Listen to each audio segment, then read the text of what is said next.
How's it going, everybody? My name's Warner Fields with Fields of Profit. I'm a high six-figure full-time Amazon seller. Today, I'm joined by my friend Cornelius, who's actually one of our students in the FBA Roadmap. He's been crushing it. He's been in there since day one. I've seen him putting in the work. So I wanted to get a chance to get him on camera with us today and see what's working for his business as he has gotten started not too long ago. So yeah, how's it going, Cornelius? Oh man, it's pretty great. I've just been doing my thing, doing a lot of reverse sourcing too, a lot of Bello group sourcing. So I've just been grinding that out. Cool. Yeah. So when did you start? So I started about July, early August. And what happened, the way I got started was I was kind of just doing my thing. I started option trading back in 2020 and I wasn't Okay. really too good at that. Yep. So 2021 came, I lost thousands of dollars and I was just kind of like really scared to start option trading again. So there was a point where I just wasn't taking action in anything. And then I watched a YouTube video on Amazon FBA and I just said, you know what, screw it. I'm just going to take action. Cool. So I just set up an account and everything, started getting the ball rolling, and I ended up joining my first Bello group from there. And from there, I just started networking more and more and more.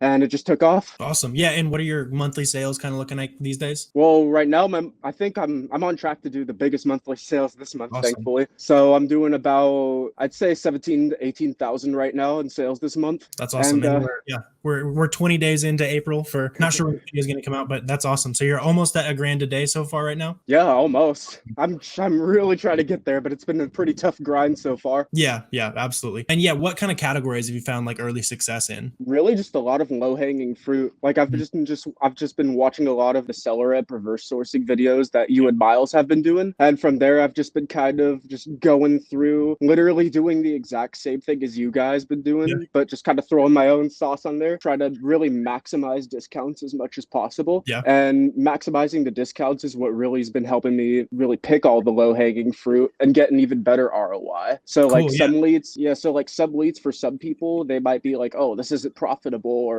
man, I can't find right now. I just go on like any websites like Target, Walmart, etc. And from there, I just like I see leads and I'm like, okay, this wouldn't normally be profitable, but I can make it work. Yeah. So you're kind of combining, the knowledge of certain items, certain coupon codes, and knowing, oh, I actually know that's profitable. Other people might not. Is that kind of what you're going for? Yeah, exactly. Yeah, that's something I've been talking about, especially lately, is like a lot of times you're going to look through a storefront, like with the reverse sourcing techniques, like sounds like you're loving. I love doing reverse sourcing, but a lot of times you're going to go through those storefronts, you're like, how are they making any money? But the key is manufactured margin, right? So that's those coupons, those cashback deals. So it's cool that you're kind of stacking the reverse sourcing knowledge on top of, oh, I know that coupon, or I know that deal. I'm going to go wait for that coupon, that kind of stuff. I think that's a super awesome strategy. I've been trying to kind of document that myself, come back to those certain sales. It's been a pretty cool strategy so far. Yeah. So you kind of mentioned that you're using SellerAmp. Are there any other like tools that you would highly recommend to beginners, and what else are you using?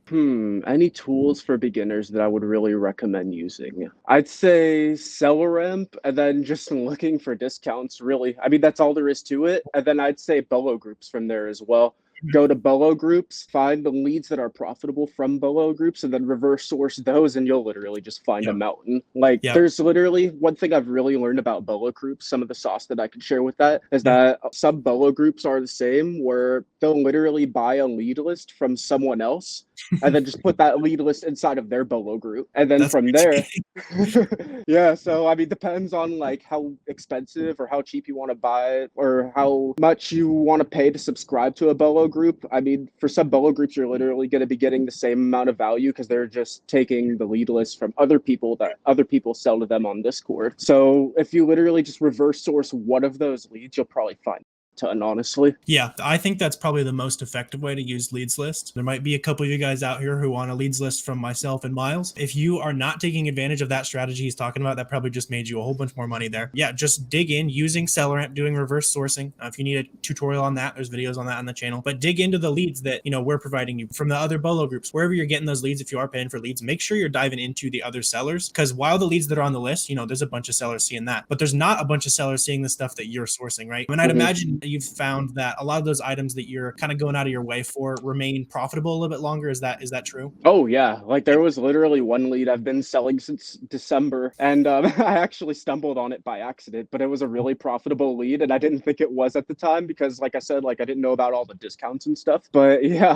I've been selling it since December, and it's been taking off. And what actually happened to me was that lead ended up getting buy box suppressed, and it's been buy box suppressed for a while now, but I've still been pulling about like 50% ROI ROI on it. That's awesome. Yeah, I hear that a lot. Like a lot of beginners and new sellers are kind of scared of getting like buy box suppressed. You've still been making pretty good money even when that does happen. Yeah, pretty much. But I wouldn't say I've been making really good money right now just because I've had a lot of trial and error, especially with the warehouse prep fees. Sure. Like there are some months where I've had like pretty decent amount of sales, but I haven't had as much profit because maybe the warehouse had to go back and they had to like relabel my items, or maybe some of my items got lost. So I'd say one thing that beginners really need to take in mind is don't be lazy with the prep. Because if you're being lazy with the prep, like if you order some stuff from Walmart and you leave it in the poly bags, like there was one lead that I left in a poly bag that I shipped to Amazon, and it literally took him 2 months just to get it through FC transfer. Oh my goodness. Yeah, I know. All right. So I'd assume you're doing your own prep then.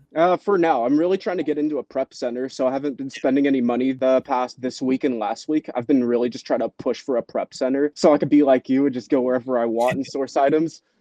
Yeah. So I like that. Are you kind of putting in the work right now to work on your cash flow, or is it just like a convenience thing? I'd say right now my main strategy is to work on my cash flow, definitely, because I live in California, and as all of y'all know, the sales tax in Cali is astronomically high. So I'm working to get that taken care of. And actually, one thing that I have found out with prep centers is that if you get a prep center, or okay, I'll preface it like this. If you live in Cali, if you get a prep center that's in a non-sales tax state, it's literally going to cost the same amount of money as it would if you were just ordering it to your house from Cali. So like, why wouldn't you get a prep center even if you're a beginner, you know? Right. Yeah, I had a very similar thing. Like I was shipping a bunch of stuff to Arkansas when I started, which is 9.75% sales tax. So I think California is right there with you. Yeah. So like you got to think about, $15 item. I pay $1.50 in sales tax, or I could have just paid, $1.50 to have someone else do all the work for me and pay the same amount. Yeah, exactly. Why pay Uncle Sam when you could just pay the prep center to do it for you? Right. Yeah. So what are kind of your goals moving forward? Are you just going to kind of double down on the OA? What do you have in store?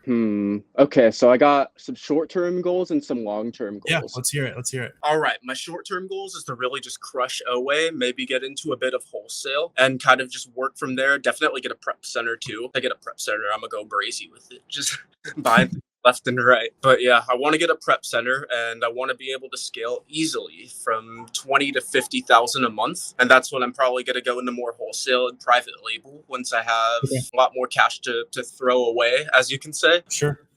Yeah, and more of my long-term goals for Amazon is, let me preface it with this too. I'm a big real estate guy as well, and I'm actually about to get my license soon. So I'm thinking my long-term goals, I want to kind of merge what I take from real estate and from Amazon, and I kind of want to own some warehouses and prep centers and rent them out to people and make racks that way. So I'm not sure if you're familiar with Stag Industrial. It sounds familiar. Yeah, they're a REIT that owns half of the Amazon warehouses, basically. Oh, okay, that makes sense why it sounds familiar then. I was thinking of just kind of doing something like that, owning a few warehouses, getting the cash flow from that. And then I was actually looking at another Amazon FBA, really famous dude that's doing like 100 million in sales a month or something I think a year. And he's just got an army of private label products. So I was thinking having a big army of private label products for the long run, and then even some products that I completely create from scratch myself, because one of my more long-term goals was like creating things myself and bringing those ideas to life, like bringing ideas to life that could make other people's lives easier, such as like one thing I kind of thought of, I don't know, it kind of sounds kind of funny, but it's like a washer and dryer and a folder put together. So it's like, what do you put? So it's like you take all your clothes, right? You put it in the hamper. You have to actually go wash it, go dry it. I mean, as a college student, I can't speak for you, but for myself, I'm lazy as so that's fair. I respect that. Yeah. Laundry. Cool. Yeah. So using that money to fund some real estate investments, like doing some private label. Yeah. That sounds like a good plan. That's a decade or two in the works there. Yeah. Just having a whole army and then just kind of doing what else I want to do from there, like creating products. Lives easier than pushing those out as well. Yeah, that's something that I love about, especially like starting an arbitrage business or like a used book business, is that it's a cash machine. Like once you get it down, like you got your systems down, you get preps in, you get VAs, like it's not a lot of time commitment, but it is generating a bunch of cash that you can go put into riskier ventures like private label, like real estate. Like I know a lot of you guys probably have private label wholesale on your long-term horizon. Using arbitrage to build up some capital for that is an awesome way to go. So I like that you're taking that approach there. Do you have any last minute advice for the people who are watching, just getting started out? What would you say to them? Take action them, do SellerAmp reverse sourcing, and just grind. I mean, you're gonna eat the first few times. Like, you're gonna buy some unprofitable products. When I first started out, I went to Walmart to buy a ton of scooters, and to notice that I didn't even pay attention to what Amazon was saying. I was gonna be negative $2 for each scooter that I sold. So yeah, just take action, do everything you can, and honestly network with people too. Because some people have even given me leads because they buy from me, and I've done the same in return. I mean, a lot of people from the roadmap are pretty dope to network with too. So especially if you're in the roadmap, just start talking to people, just DM them on Discord and stuff. Cool. Yeah. I've noticed you especially have been super active in the Discord. So it's cool to see and know that that's paying off, that you're networking. Yeah, I like that. Take action, go make friends. Yeah. And just get ready to make some mistakes. That's what it's all about. But yeah, as you mentioned, if you want to check out the FBA roadmap, it's going to be linked down below. Tons of free information in there helping a bunch of people make money. Feel free to subscribe, like, all that kind of stuff that helps out the channel. And let me know if you want to see more interviews like this and if you enjoyed my chat with Cornelius here. But I really appreciate all you guys watching, and I will see you next time.